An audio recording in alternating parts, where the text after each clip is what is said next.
Donc, je m'appelle Akira Inmaru, je suis un artiste japonais, vit en France depuis 2018. Après mon premier étude de l'école des Beaux-Arts à Tokyo, après je me suis installé à Rouen pour faire mon deuxième étude à l'école des Beaux-Arts à Rouen, elle s'appelle USADAR. Puis je reste à Rouen et puis je travaille entre Rouen et Paris. Et moi, je pratique plusieurs techniques comme peinture, dessin, à la fois photo, et je fais pas mal de performances aussi. Mais toujours, le centre de ma recherche, c'est la lumière. Bon, la lumière, je pense que c'est un thème pour tous les artistes visuels. Et plus précisément, ce que j'ai envie, c'est de matérialiser la lumière. Depuis longtemps que j'ai une certaine imagination, j'ai certains fantasmes d'imaginer qu'une lumière est une matière qu'on peut toucher, on peut prendre, on peut peindre avec la lumière et on peut même goûter, quelque chose de saisissable, quelque chose qu'on peut toucher. Quand j'étais à l'école des Beaux-Arts à Rouen, j'ai trouvé une manière de dessiner avec la lumière du soleil. Et j'avais envie de faire une empreinte de lumière. Je voudrais tracer la lumière et par exemple, la photo argentique, c'est une empreinte de lumière. Mais c'était pas ça ce que je cherchais, c'est quelque chose plus de matière. Moi, je voulais que la lumière doit être quelque chose comme une encre, la peinture, quelque chose de matière, que je voudrais faire une empreinte comme l'empreinte de main, l'empreinte digitale. J'ai eu l'idée d'utiliser la lumière du soleil. J'ai une idée d'utiliser une loupe pour brûler. Comme si cette loupe, il produit une deuxième soleil, un petit soleil. Ce soleil il touche le papier et que ça brûle. J'ai développé cette technique que j'ai appelée distillation solaire. En 2018, quand j'ai exposé à Paris à l'Orangerie du Sénat dans le jardin de Luxembourg, et il y a une contrainte que c'est un espace qui est très poussiéreux, que c'était difficile à présenter distillation solaire, ça risque d'abîmer. Et donc, je suis obligé de lâcher les techniques de distillation solaire qui était, on peut dire, mon technique. J'ai recommencé à travailler sur toile parce que à la base de ma formation, moi j'étais une section de peinture à l'huile. Donc, à la base, ma formation, c'était la peinture à l'huile. Donc, la toile, c'était quelque chose que je suis habitué, qu'à un moment, je me suis éloigné, que j'ai retrouvé grâce à cause de cette contrainte. Et donc, depuis cette exposition, j'ai commencé à travailler avec le pochoir. Donc, parce que déjà, en fait, moi, je suis très sensible à l'idée de faire l'empreinte. Si je fais le lien avec l'ombre, une silhouette, c'est une empreinte. On voit la forme de la main, mais cette forme de la main, c'est comme un pochoir, c'est une projection de lumière qui crée la forme. Le pochoir aussi, c'est pas ma main qui fait le contour de la forme, c'est une projection de peinture. Et voilà comme ça que j'ai commencé à développer sur la technique de peinture qui est finalement plus classique, mais moins originale que la technique de distillation solaire. Mais c'est toujours une idée de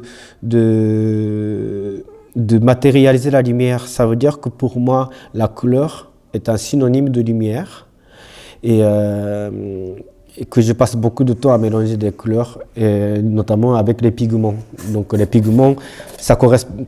Moi j'aime beaucoup travailler avec les pigments parce que les pigments, ça correspond à comme une image de photon, comme si c'est une couleur, la poudre de lumière en matière que je mélange et que je crée une pâte de lumière, on peut dire. et que je pose sur le pochoir.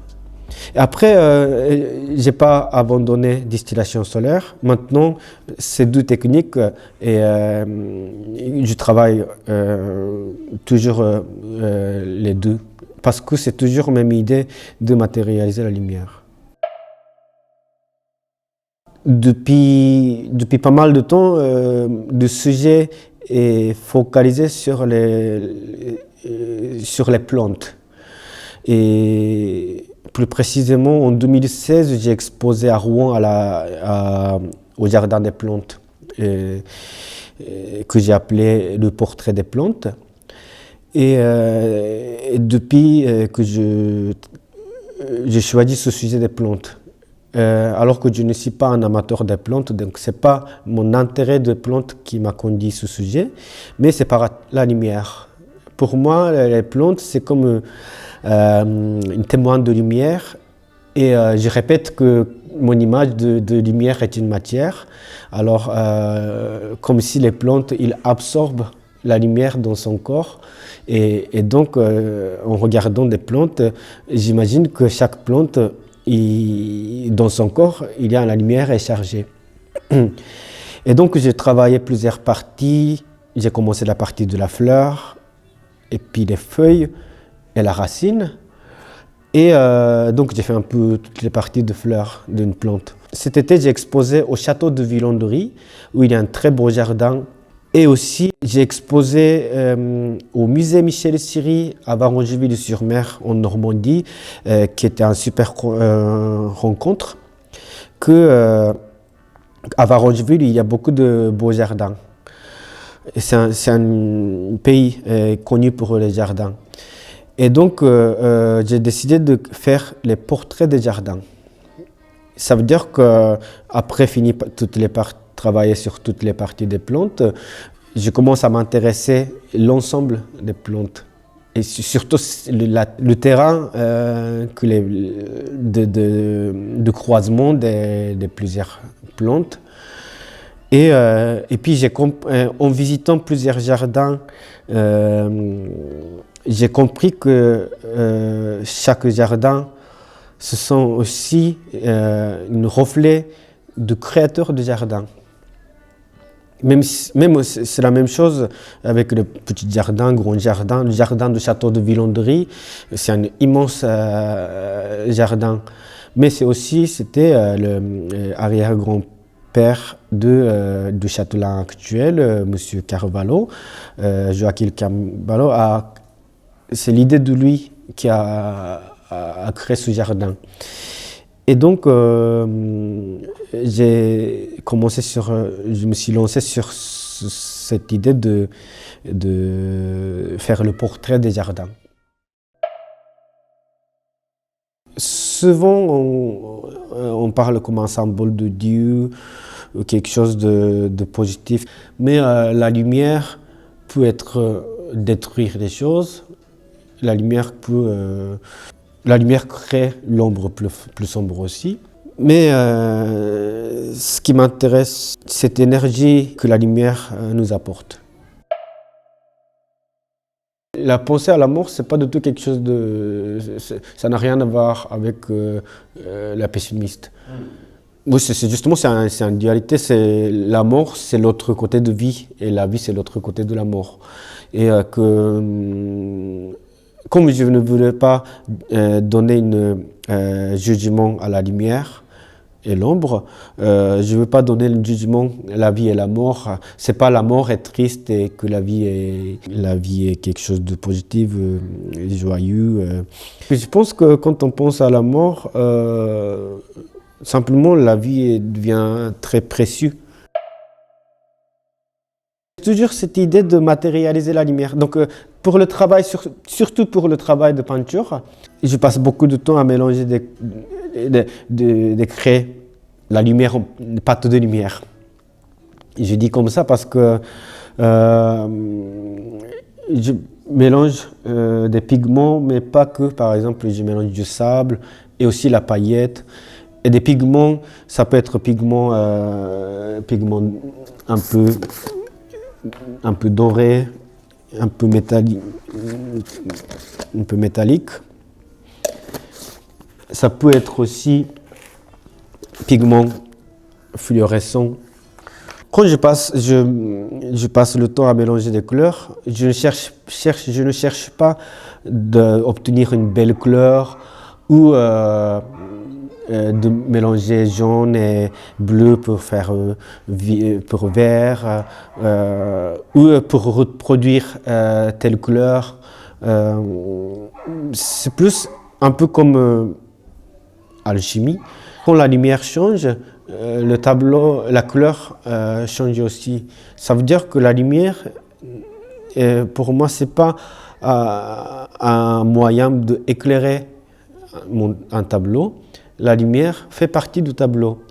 Ce que j'essaie de faire, c'est de créer un tableau qui peut tenir, qui garde une force dans toutes les conditions de lumière.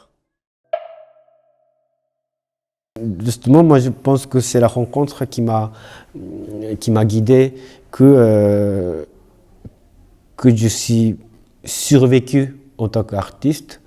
Et donc, je me suis dit que c'est ça mon chemin. Et sur ce chemin, il y a une rencontre qui est le plus important, c'est la rencontre avec Alain Avila, qui est donc le galeriste et éditeur que j'ai rencontré tout début de mon arrivée en France en 2010.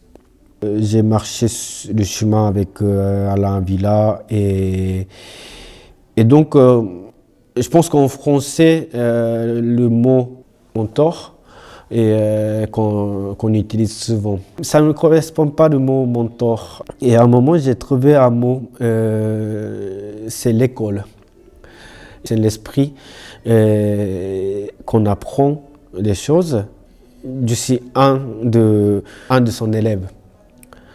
Je suis très fier de travailler avec Alain Avila et que j'espère que ça va me conduire encore plus loin.